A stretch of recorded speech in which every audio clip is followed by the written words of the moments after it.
ہم نے اپنی زندگی میں جو سیاسی اتار چڑھاؤ رہے اس میں کئی لوگوں کو دیکھا. مطلب میں اپنی یاداشت کی بات کروں تو وہ تو بالکل بچپنا اور لڑکپن تھا کہ جب فیلڈ مارشل محمد ایوب خان، اور وہ بڑے پاپولر بھی تھے، لیکن بہرحال جب انہوں نے حکومت چھوڑ دی تو کوئی ایسا کوئی بڑا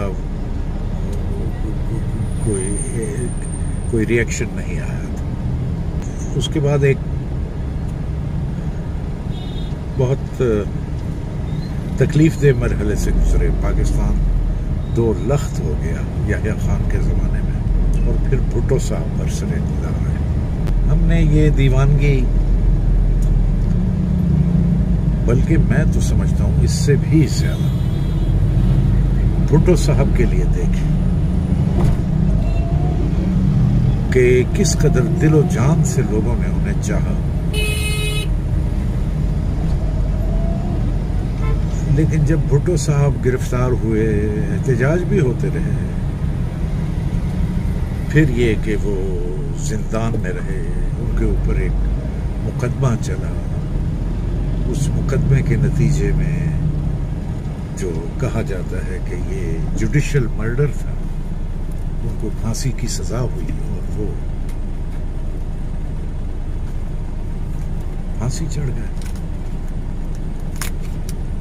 اور شہید کہلائے.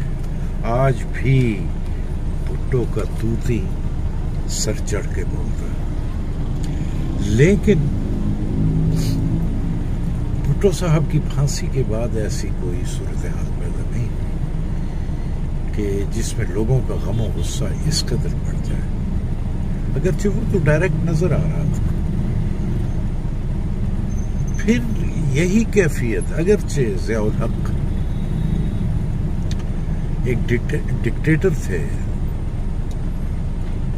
ان کی جو موت یا شہادت ہے وہ بھی ایک افسوسناک صورتحال میں سامنے آئی، اور 11 سال برسر اقتدار رہے وہ. اور انہوں نے اپنے زمانے میں جس طرح اسلام کو، اسلام کے نام کو اور اسلامی نعرے کو جس طرح اپنا موٹو بنایا، اور پھر جو افغانستان میں ہوا اور روس کی آمد کو روکا گیا، اور جس طرح طالبان اور افغانستان میں پاکستان کی افواج نے مدد کی اور وہ جنگ لڑی گئی، تو باوجود اس کے کہ ان کی حکومت کو قانونی نہیں سمجھا گیا، لیکن عوام الناس کے دلوں میں ان کی ایک جگہ بن گئی. لیکن آپ دیکھیں کہ جب وہ جہاز کریش ہوا جس میں ضیاء الحق کئی لوگوں کے سمیت، جس میں امریکن سفیر بھی تھا، ان کے بریگیڈیئر بھی تھے، اور ہمارے کچھ بڑے بڑے لوگ تھے اور صدر تھے، وہ کریش ہوا اور وہ سارے لقمہ اجل بنے. تو کوئی ایسا، اگرچہ وہ جو ضیاء الحق صاحب کا جنازہ تھا وہ میں سمجھتا ہوں اتنی خلقت جو ہے اس سے پہلے کسی جنازے میں شاید نہیں تھی. دور بھی گزر گیا. اس کے بعد یعنی بعض دفعہ میں سوچتا ہوں کہ بھائی یہ جو ضیاء صاحب کا دور تھا جس میں وہ امریکہ کے الائی تھے، امریکہ کی جنگ لڑی انہوں نے، اسلام کی جنگ کا نام دے کر، تو یہ وہ وقت تھا کہ جب پاکستان پر چڑھے قرضے بآسانی اتر سکتے تھے، لیکن نہ اترے۔ بیچ کا عہد پھر آیا بے نظیر بھٹو، جو کہ وہ بھی شہید ہو گئے، اور نواز شریف۔ لوگ کہتے ہیں کہ جی نواز شریف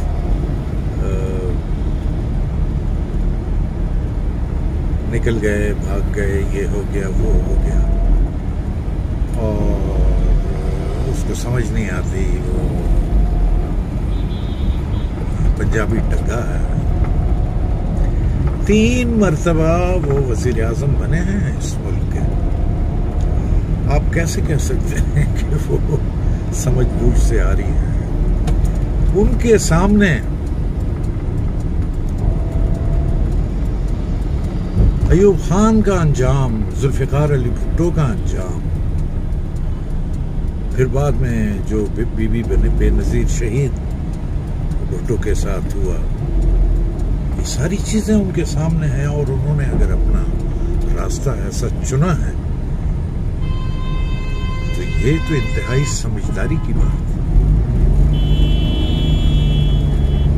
یہ تو اس اینگل سے کبھی آپ سوچئے گا۔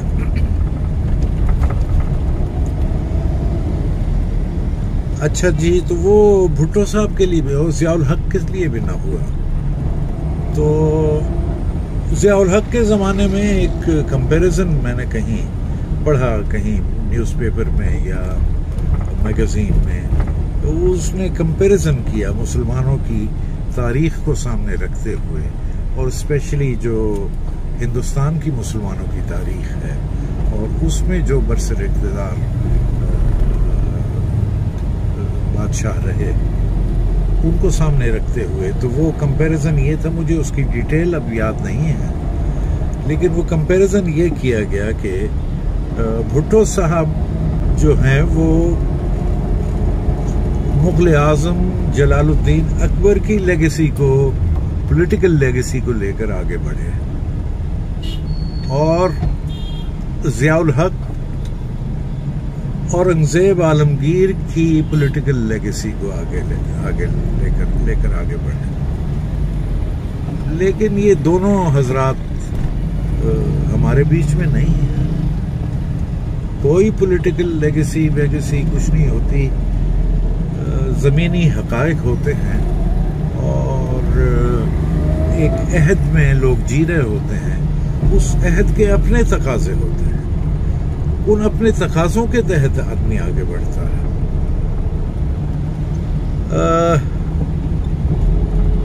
لیکن یہ جو ری ایکشن سامنے آ رہا ہے اس وقت پی ٹی آئی کے ووٹرز اور ان کے عمران خان کے چاہنے والوں کی طرف سے، یہ ہمیں نیا تجربہ حاصل ہو رہا ہے۔ اس بات کو پی ٹی آئی کے لوگ تو نہیں مانتے کہ انہوں نے جو اخلاقی وتیرہ رکھا وہ کوئی مناسب نہیں تھا، لیکن اور انہوں نے اخلاقیات میں ایک عجیب و غریب ملغوبے کا جو ہے کلچر، اس کو متعارف کروایا، جس نے معاشرے میں یعنی سماجی طور پر بہت بگاڑ پیدا کیا۔ یہ تو وہ نہیں مانتے، لیکن ایسا ہے، ماننے نہ ماننے سے تو کوئی فرق نہیں پڑتا، جو حقیقت ہے سو حقیقت ہے، اس کا خمیازہ اللہ جانے کتنے آگے چل کر کتنی نسلوں تک بھگتنا پڑے گا۔ جو عہد چل رہا ہوتا ہے نا دوستو، وہ مطلب رکتا نہیں ہے۔ اقبال نے کہا کہ سکون محال ہے قدرت کے کارخانے میں، ثبات ایک تغیر کو ہے زمانے میں۔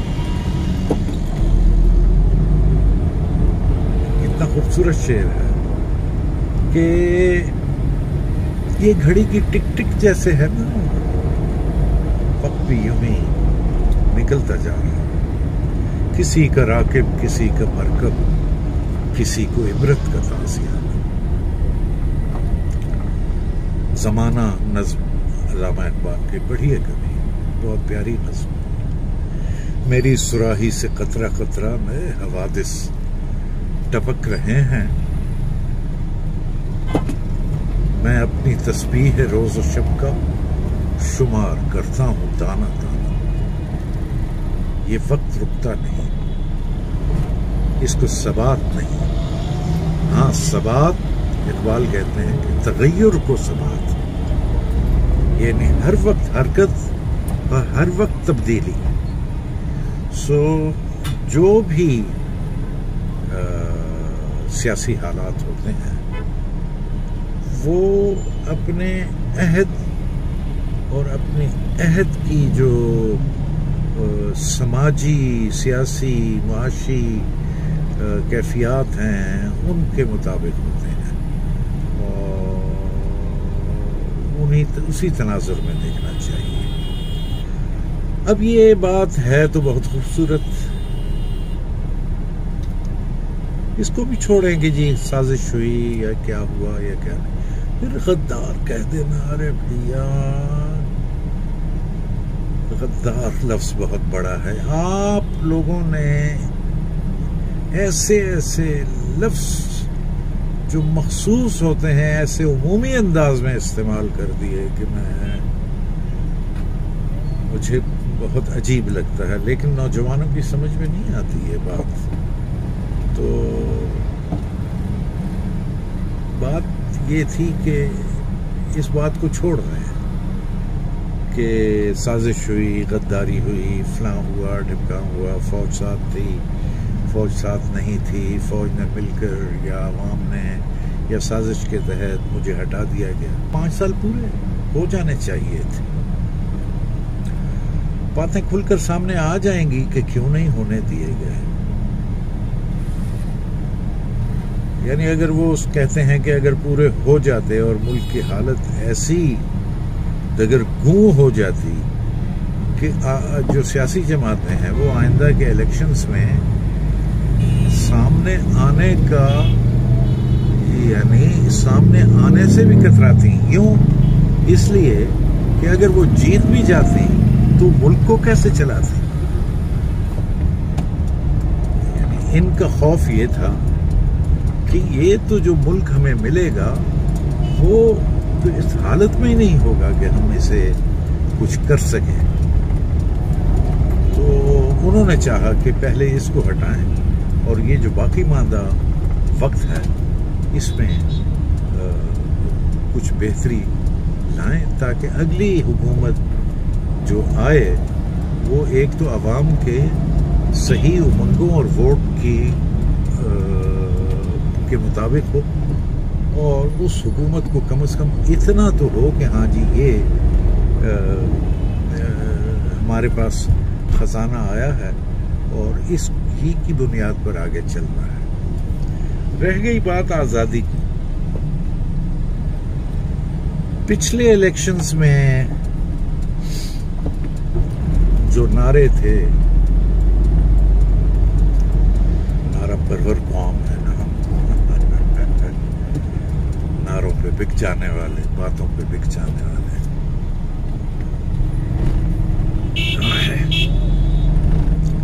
تو وہ نعرے یہ تھے کہ اتنی کروڑوں لاکھوں نوکریاں ہوں گی، اتنے کروڑوں لاکھوں مکانات ہوں گے، ایسے ہم غربت کو دور کریں گے، پاکستان کا نام روشن ہوگا، پاکستان میں لوگ نوکری حاصل کرنے آئیں گے، پاکستانی پاسپورٹ کی عزت و آبرو بحال ہوگی، اور ریاست مدینہ ہمارا جو ہے ایک ایسی ریاست قائم کرنا ہمارا منشور ہے کہ وہ ریاست جو ریاست مدینہ کی طرح۔ اب چونکہ الیکشنز نے آنا ہے تو آپ اگر یعنی سچے دل سے سوچیں تو یہ جو پچھلی مرتبہ کے نعرے تھے وہ تو ایک بھی پورا نہ ہوا. نہ ریاست مدینہ قائم ہوئی، نہ نوکریاں ملی، لوگوں کو الٹا بے روزگار ہو گئے، اور نہ مکانات دستیاب ہوئے، اور نہ پاکستانی پاسپورٹ کی قدر ہوئی، اور نہ باہر سے لوگ نوکریاں لینے آئے. تو اب یہ تو گیا، اب اس سے اوپر کیا کیا جائے؟ اب یہ ہے کہ آزادی حاصل کرنی ہے. بات تو سچ ہے کہ ہم یورپ، امریکہ اور جو سرمایہ دار دنیا ہے اس کے شکنجے میں ہے. صرف ہم ہی نہیں بھائی، آدھی سے زیادہ دنیا. تو مطلب یہ ہے کہ کیا پدی اور کیا پدی کا شوربہ. جتنے قرضوں میں آپ جکڑے ہوئے ہیں، وہ اسٹیٹسٹکس جو ہیں وہ آتے رہتے ہیں کہ جی اس وقت جو قرضے ہیں ہم پر وہ اتنے ہیں اتنے ہیں اتنے ہیں. اور اس وقت پاکستان کا بچہ ہر ایک پاکستان کا باشندہ جو ہے، چاہے بچہ بڑا بوڑھا، وہ اتنے قرضے میں گرفتار، اتنے قرضدار ہو کر معاشی طور پر مستحکم ہوئے بغیر آپ کیسے آزادی حاصل کر سکتے ہیں؟ محض نعروں سے، محض حکومت میں آ کر؟ کبھی بھی نہیں. آپ چائنا کو سامنے رکھیں، اس نے معاشی طور پر اپنے آپ کو ایک ایسا مقام دلا دیا کہ جس سے اس وقت یورپ اور امریکہ دونوں کانپ رہے ہیں کہ یہ کیا ہوا. یہ ہوتی ہے اسٹریٹجی، یہ ہوتی ہے منصوبہ بندی، جس کے تحت آپ آگے بڑھتے ہیں اور اس کا کوئی ڈھنڈورا نہیں پیٹتے، اور اس کے بارے میں کوئی آپ بڑکیں نہیں لگاتے، اور اس کے لیے کوئی نعرہ نہیں منتخب کرتے، بلکہ آپ خاموشی سے. کیونکہ اگر پتہ چلے اس سودی کاروبار کے IMF اور ورلڈ بینک اور امریکہ اور یہود کو، تو وہ آپ کو اپنے پاؤں پہ کھڑا تو نہیں ہونے دیں گے نا. سودی کاروبار کرنے والوں کا تو یہ ہوتا ہے نا کہ ارے یار کس چکر میں پڑے ہوئے، یہ لو اور پیسے لے لو، تم اپنا فلاں کام تو کرو نا، پہلے ہمارا قرضہ بھی اتار دو گی. بس ہم نے تو قسط لینی ہوتی ہے نا، ٹوٹل تم سے کون مانگ رہا. تو ان کے پاس بڑے پیترے بڑے ہتھیار ہیں. لیکن ہم کیا، ہم نعرے لگا کر یہ سمجھتے ہیں کہ آزادی حاصل کر لیں گے. آپ آزادی اس وقت تک حاصل نہیں کر سکتے جب تک آپ کے ملک میں چین، امن اور سکون نہ ہو، اور آپ معاشی طور پر اپنے آپ کو اس جگہ پر نہ لے جائیں کہ اس کے بعد آپ کو نہ صرف یہ کہ قرض اٹھانے کی ضرورت نہ ہو، بلکہ آپ کے اوپر چڑھا ہوا قرض کا ایک ایک پیسہ، ایک ایک وائی وہ بھی اتر جائے. وما